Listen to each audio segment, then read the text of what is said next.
ანუ გარკვეულწილად ეს მოლოდინი არსებობდა, რომ ტრამპის ადმინისტრაცია მიუხედავად თავიდან დაწყებული რაღაცა პოზიტიური მოლოდინის რო ერთ დღეში დაასრულებდა ომს, შეეჩეხებოდა რეალობას. რეალობა არის ის, რომ უკრაინის კონფლიქტი უბრალოდ რთულია და პუტინთან მოლაპარაკებაც არ არის მარტივი. რომ პუტინი 25 წელია რუსეთის მმართველია და მას გარკვეული სტრატეგია აქვს უკვე 3 დეკადა თქმის ჩამოყალიბებული. და ბუნებრივია ამ სირთულეს ტრამპი შეეჩეხებოდა და საბოლოო ჯამში ის უბრალოდ გაღიზიანდებოდა, არის მოლოდინი, რომ საბოლოო ჯამში მაინც უფრო მეტად უკრაინისკენ გადაიხრებოდა, იმიტომ რომ იხდებოდა პუტინთან საქმის წარმოება რთულია.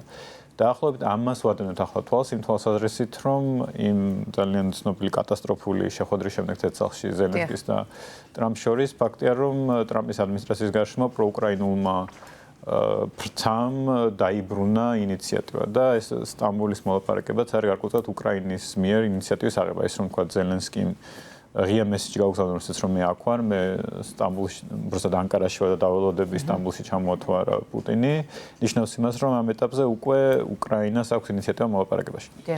რუსეთის მხრიდან ეს ნიშნავს თუ არა იმას, რომ რუსეთი უბრალოდ არ არის სერიოზულად განწყობილი სამშვიდობო მოლაპარაკებების მიმართ. გარკვეულწილად კი, მაგრამ რუსეთი ცდილობს დრო გაიყვანოს იმ თვალსაზრისით, რომ ხდება, რომ გარკვეულწილად ჩიხშია შესული საბრძოლო მოქმედებები, თუმცა რუსეთს აქვს ადამიანური რესურსი, აქვს სამხედრო რესურსი ბევრად უფრო დიდი ვიდრე უკრაინას და შეუძლია ამ რაღაცა გამოფიტვის ომში, რასაც გამოფიტვის ომზე უწოდებენ, რუსეთს აქვს უპირატესობა უკრაინასთან შედარებით. ამიტომ ეს არის მოლოდინის რეჟიმში. გარკვეულწილად ასევე ის დელეგაცია, რაც ნახებდა ჩამონათვალე, ვინც რუსეთის მხრიდან არის გაგზავნილი, არის ერთის მხრივ რუსეთის მხრიდან გაგზავნილი მესიჯი, რომ მას უნდა 2022 წლის სტამბოლის მოლაპარაკებების ფორმას დაუბრუნდეს.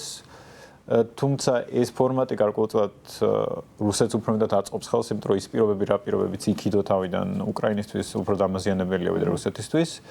და პლუს ამას ახალი რეალობა ის, რომ თქვათ იმ სტამბოლის მოლაპარაკებიდან მოყოლებული რუსეთმა უფრო მეტი ტერიტორია არის მისი ეფექტური კონტროლის ქვეშ და კიდევ უფრო რუსეთის განმოსახედიდან მყარ პოზიციაზე დგას, მოდი ასე ვთქვათ. ამიტომ ეს რუსეთის მხრიდან არის გარკვეული მესიჯი, რომ კი მე მზად ვარ მოსალაპარაკებლად, თუმცა იმ პირობებზე რა პირობებიც მე მაწოვს, რაც ბუნებრივია იმ თავითვე უკრაინისთვის არის მიუღებელი, რაც ნიშნავს იმას, რომ ვითარება ჯერჯერობით ჩიხშია.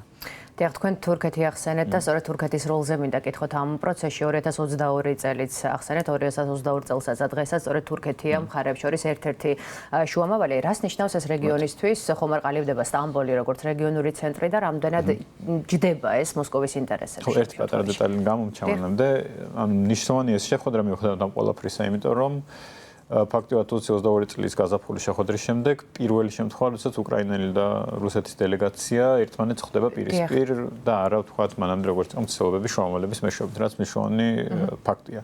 ჩეხება თურქეთი ამ შემთხვევაში არის ის სივრცე, სადაც როგორც რუსეთს, ასევე უკრაინას შეუძლია იგრძნოს, რომ ის არის ნეიტრალურ ტერიტორიაზე. მის კომენტარ რომ მაგალითად მანამდე იყო მცდელობები ბელორუსი ეთამაშა შუამავლის როლი, თუმცა ბელორუსმა ღიად დაუთმო ტერიტორია რუსეთს საკუთარი ჯარების უკრაინაში შეჭრისთვის, რაც ნიშნავს იმას, რომ ბელორუსი არის აშკარა მხარე. ამიტომ მინსკის შეთანხმებები მინსკი აღარ არის უკრაინისთვის ნეიტრალური ტერიტორია, სადაც მოლაპარაკებები შეიძლება, იმიტომ რომ გაზაფხულზე 2022 წლის მინსკშიც იყო მცდელობა მსგავსი. და საბოლოო ჯამში თურქეთმა ხოლო ვთქვათ რუსეთისთვის არ არის ისეთი დასავლეთ ვთქვათ საფრანგეთი, გერმანია ან დასავლეთ ქვეყნების მისაღები, იმიტომ რომ რუსეთი მათ აღიქვავს მხარედ. ამიტომ თურქეთი არის ის ნეიტრალური ტერიტორია და ასევე დიდი გავლენიანი სახელმწიფო, რომელსაც შეუძლია ეს ორი დაპირისპირებული მხარე დასვას ერთმანეთთან მოლაპარაკებებს მაგიდასთან. ამიტომ ჩემს მნიშვნელოვანია თურქეთის როლი და გარდა ამისა თურქეთი შავ ზღვის სახელმწიფოა, ძლიერი სახელმწიფო და მის ინტერესებშია შავ ზღვის რეგიონში სტაბილურობა. დღეს სხვა შორის ნატოს გენერალური მდივანის გამოეხმაურა სხვა საერთაშორისო აქტორებთან ერთად მიმდინარე სამშვიდობო მოლაპარაკებებს ზოგადად რუსეთის ომს უკრაინაში და თქვა რომ მიუხედავად პუტინის უარისა ჩასულიყო სტამბოლში, მას მაინც აქვს ფრთხილი ოპტიმიზმი. თქვენ თუ იზიარებთ ამ ოპტიმიზმს და აქვს თუ არა მოსაზრებებს რაიმე ტიპის რაღაცა მყარი საფუძვლები? მოდი ფრთხილი ოპტიმიზმი მე მგონი სწორი ტერმინია იმ თვალსაზრისით, როგორც ერთხელ უკვე ახსენდა, ეს არის პირველი შეხვედრა უკვე 3 წლის შემდეგ, რაც ომი მიმდინარეობს. რაც შეიძლება აჩენდეს გარკვეულ მოლოდინს, რომ რაღაცა ტექნიკურ დონეზე მაინც შეიძლება რაღაცა პირობებზე შეთანხმდნენ, რასაც შემდეგ წაიღებენ კიევში და მოსკოვში ეს დელეგაციები და ეს შეიძლება გახდეს დროებით ცეცხლშეწყვეტის საფუძველი, რაღაცა პირობები, რაც მოლაპარაკება შეიძლება დაიწყოს. ამიტომ თხილი ოპტიმიზმის საფუძველი არსებობს, თუმცა ჯერ ძალიან დიდი და გრძელი გზა არის ალბათ იქამდე გასავლელი, რომ რაღაცა ხელშესახები შედეგი იყოს. ეხლა ერთადერთი რაც უკრაინას სასწრაფო ჭირდება, ყოველთვის არის დროებით მაინც ცეცხლის შეწყვეტა, რაც მისცემს საშუალებას, რომ ქვეყანა მოისუნთქოს და მოემზადოს, გაძლიერდეს ხელახალი შესაძლო აგრესიით. ბოლო დროს არაერთი ანალიტიკოსი საუბრობს იმის შესახებ, რომ თუ კი დასრულდება რუსეთის ომი უკრაინაში, ეს გზას გაუხსნის მსოფლიოს ახალ გადანაწილებას, ასე ვთქვათ. აი, რა ტიპის ახალი წესრიგი შეიძლება შექმნას ამ კონფლიქტის პოტენციურმა დასრულებამ მსოფლიოში და სახედავთ საქართველოს სწორედ აი ამ ახალი მსოფლიო წესრიგის ფარგლებში. ეგ ასევე დამოკიდებულია იმაზე, რა შედეგებით დასრულდება ან რა გახდება კონფლიქტის დასრულების საფუძველი, მოდი ასე ვთქვათ, იმიტომ რომ მაგალითად არსებობს ყირიმის საკითხი, ყველაზე დიდი საკითხი, რომელიც მოუგვარებელია. თუ ვთქვათ, შვიდობის სამშვიდობო ხელშეკრულების სანაცვლოდ დასავლეთის ქვეყნებმა ამერიკის შეერთებულ შტატებმა პირველ რიგში აღიარეს ყირიმი როგორც რუსეთის ტერიტორია, ეს ფუნდამენტურად შეცვლის იმ მსოფლიო წესრიგს, რაზეც გლობალური მსოფლიო დგას მეორე მსოფლიო ომის დასრულებიდან მოყოლებული ის, რომ ერთი ტერიტორიის, ერთი ქვეყნის მიერ არ შეიძლება მეორე ქვეყანას ძალით წაართვა ტერიტორია და შემდეგ ეს ჟარგონზე რო ვთქვათ, გააправო.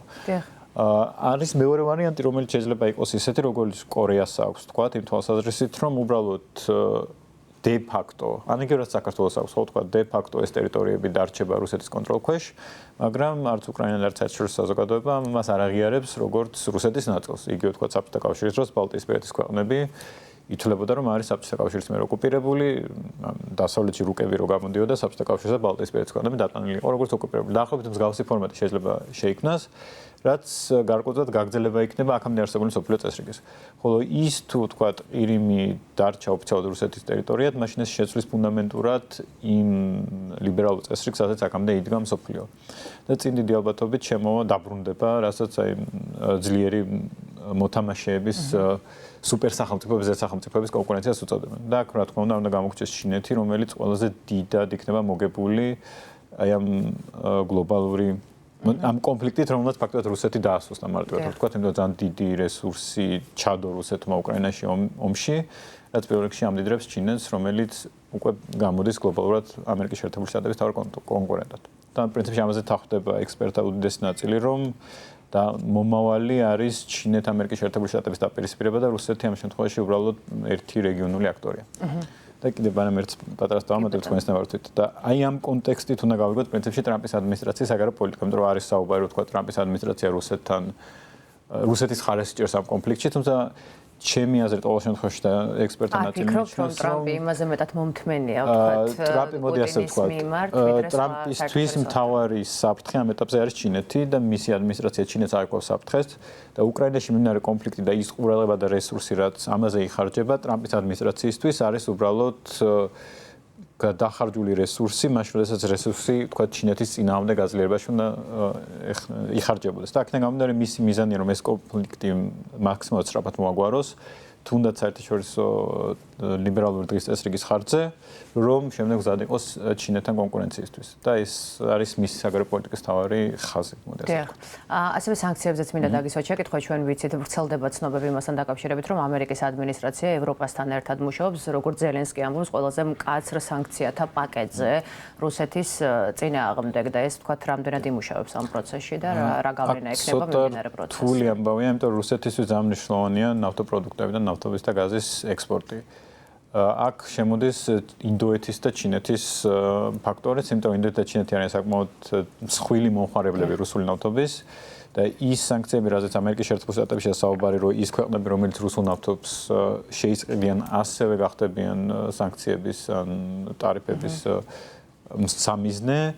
დიდი ალბათობით ინდოეთი, ჩინეთი ამას მაქსიმალურად ხელს შეუშლიან. თუმცა ტრამპის ადმინისტრაცია ისეთი, მოდი ასე ვთქვათ, რთულია ხოლმე წინასწარმეტყველება იმისი, რაც გააკეთებს ტრამპის ადმინისტრაცია, ხო ჩინეთს თუ უცებ მოვლენას შემოტანა ტარიფები. ამიტომ შეიძლება მან ესე ხისტად ერთი ხელის მოსმით გამოიყენოს ეს, იმიტომ რომ მისი მოთმინებების ფიალა ფაქტია ივსება და ეს აისახება იმაზეც, რომ თქვათ, ის უფრო მეტად ღიად აკრიტიკებს რუსეთის ადმინისტრაციას, ვიდრე თქვათ, თუნდაც ერთი თვის. მეტად მკაფიოა მისი განცხადება. მეტად მკაფიოა, ვიდრე თქვათ ერთი თვის წინ და ფაქტია, რომ პროუკრაინული ფრთა მისი ადმინისტრაციის სარგებელს ნახულობთ, უბრალოდ ძლიერდება ამ ეტაპზე.